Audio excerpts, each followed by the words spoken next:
Hey guys, it's me Jocelyn. So today I'm going to be showing you some unique transitions in alight motion. Now I will admit that I think these personally are unique, like I haven't really seen them done before in alight motion, but once again that's my opinion. You can agree to disagree. I just personally haven't seen them. So yeah, let's just get started. So this first one is going to be like a 3-photo pop-up, and like 2 of the pictures are like saturated. I don't know how to explain it, but anyways, what you want to do is go ahead and go on to PixArt, or really just any editing app that you can choose the like crop on, you know what I mean? So what I'm going to do is I'm going to go ahead and tap on my photo that I want to crop. I'm going to crop it as a square really quickly just to double check and make sure that I have everything perfectly lined up. Then I'm going to go to crop, and then I'm going to find story, and then I'm going to go right to the end of this one right here. I'm going to go ahead and crop it right there. Then I'm going to crop it right in the middle just like this. I'm going to save it. And then I'm going to go all the way to the end into the story mode. Just like make sure it's all the way at the end in the corner. And crop it like this as well. Sorry, I'm going to go ahead and turn on Do Not Disturb. I don't know why I didn't. So what you want to do is go ahead and have your photo, your bottom photo, already ready and everything.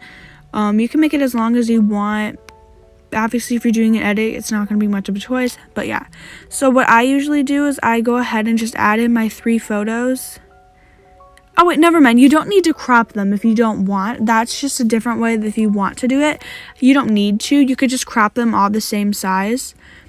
So what I'm going to do is I'm just going to go ahead and place these side by side next to each other. I want them to line up perfectly, but you might want to crop them a little bit skinnier if that's like the look you're going for. So yeah. Once again, you don't need to crop them the way that I just did. I mixed that up.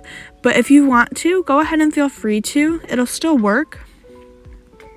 I'm going to go ahead and make sure these are lined up really quickly. So yeah, what you want to do is tap the ones on the side, like when you have them set up like I did. Go to Add Effect, and then go to Color and Light, and then go to Saturation and Vibrance. Now turn the saturation all the way down. Now copy this effect and then just paste it onto your other side photo as well. This is what I'm talking about, like this is what I did personally. So now what I'm going to do for my first side photos, I'm going to go ahead and add 2 keyframes, one at the beginning, and make sure to extend all your pictures, I'm sorry. So now when you add your keyframes, make sure one's at the beginning and one's at the end. And the one at the beginning is sliding, oh, that's the wrong picture. Okay, you want to make sure the one at the beginning is sliding from down, okay? That's what you just really want to make sure of. So let me go ahead and slide mine down really quickly. I'm sorry, I'm kind of confusing myself right now, honestly. But that's okay. It's okay to be confused. So just go ahead and slide your first side photo down. I'm going to do the same graph for all of these, just so they don't look different.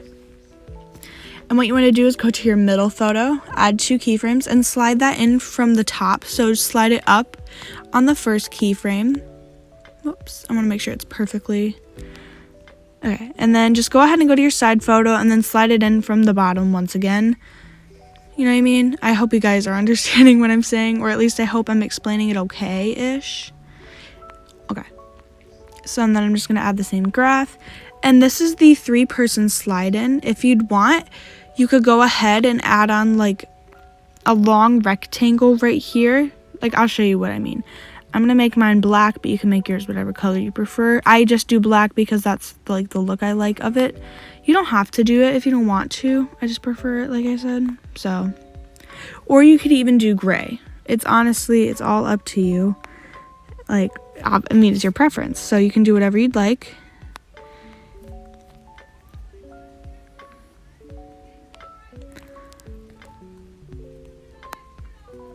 Okay. I'm going to go ahead and just figure out a way to make mine black really quickly. So just give me a few seconds. I don't know why it just didn't turn black when I put the color thing on it, but yeah.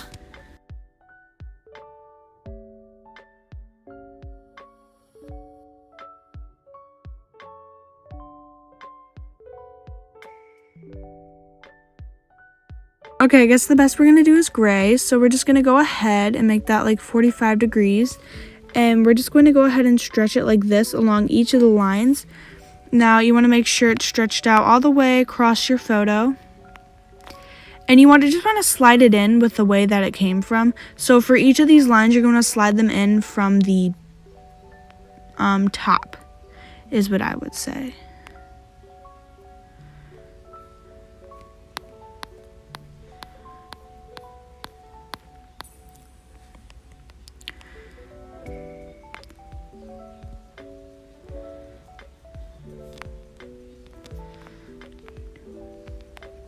I'm going to go ahead and duplicate this one right here and just move it over this way. I'm going to go ahead and just get rid of the keyframes that I have so far, just so it doesn't get messed up. I just don't really feel like remaking the entire line all over again. But you guys can do whatever you want, whatever you feel like doing. I'm going to have this one slide in from the bottom. Okay, now I'm going to add my outgraph.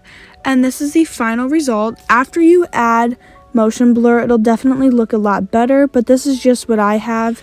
And I actually really like it. I'm proud of how this turned out. Move mine over just a little bit. Okay, so this is what it ends up looking like. Definitely add motion blur. I'm just going to go ahead and group all of these together. And then I'm going to add motion blur so it just adds to all of them at once, because I'm way too lazy to go and apply it to all of them right now. But yeah, this is the final result of the transition. We're going to wait a few seconds for it to export. I don't know why it takes so long. It should take a little bit faster. I think it's because we grouped it and then we added motion blur. So this is what the final result should look like. I really like it, and it looks weird now because I made it a lot slower than it usually is. But if you use it in a fast type edit, it's going to look amazing. So yeah, there's your first transition. Okay, this next transition is an opacity slide.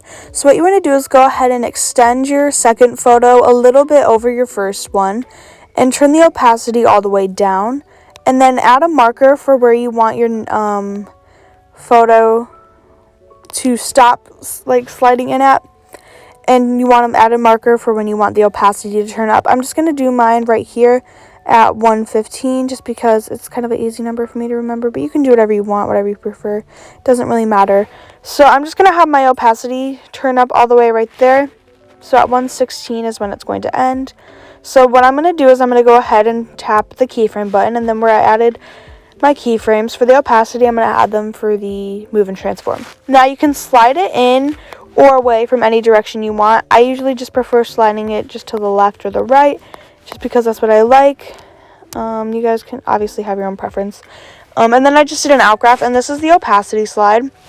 This, honestly, it looks really good at the end of edits. I used it, like, I did it from the right, the top, and the left for the ending of my newest edit that I'm going to post soon. And it looks super good, and I'm really proud of it. I might speed up these transitions just a little bit because I don't like how long they, like, are taking, you know what I mean? So this is what it's going to look like when you're done. As you can see, it just slides in like that, especially if you do multiple photos on top of one, like this one's coming in from the left, and then you have one come down, then one from the right. It'll definitely end up looking super cool. So yeah, don't forget to add your motion. Okay, so this next one is going to be a swirly mirror slide. So go ahead and then just start off your mirror slide as you usually would by going to the zoom in panel and tapping this little infinity thing right here, adding 2 keyframes, and then stretching the photo open just like this. You can stretch it as much as you want. I'm not going to do a ton. So this is what it should look like so far. And then go ahead and duplicate your photo, your second photo. Go onto the first layer, go to add effect, add copy background, add wipe, and then on wipe go to end, and then set the end to 50% on the dot. And then add mirror, and then go onto the bottom layer of the duplicated photos. Add 2 keyframes, and on the second one, slide the photos apart just like this. I think that's good enough. And then I'm just going to go ahead and paste my outgraph. So this is the mirror transition so far. You could leave it like this, but that's not really what makes it unique. What makes it unique is the swirl on it. So I'm going to go ahead and group these 2 photos right here together. And then I'm going to go to add effect, distortion, and warp, and then I'm going to find swirl. Why is it taking me so long to find it? It's probably right in front of my face too. Okay, here it is. Now you guys, you can center your swirl wherever you please. You can make it as big as you want or as little as you want. It's your choice. Then I'm going to go to strength, add 2 keyframes, and on the second one I'm just going to set the strength to 0. And then I'm going to do my outgraph. So as you can see, it's a mirror slide, and then there's a swirl. I might actually do it -100 for the first keyframe. I'm going to do -100. I think that'll probably look better. So this is it. Yeah, it definitely looks a lot better, and I think this one is honestly super cool. So yeah. And yeah, that was it for today's video. If you guys enjoyed it, please give it a thumbs up and subscribe, and comment down below any tutorial requests you guys may have. We are so close to 30K, and I'm so excited for when we hit it. I definitely have things coming that I want to do for you guys. So yeah, I love you guys. Bye.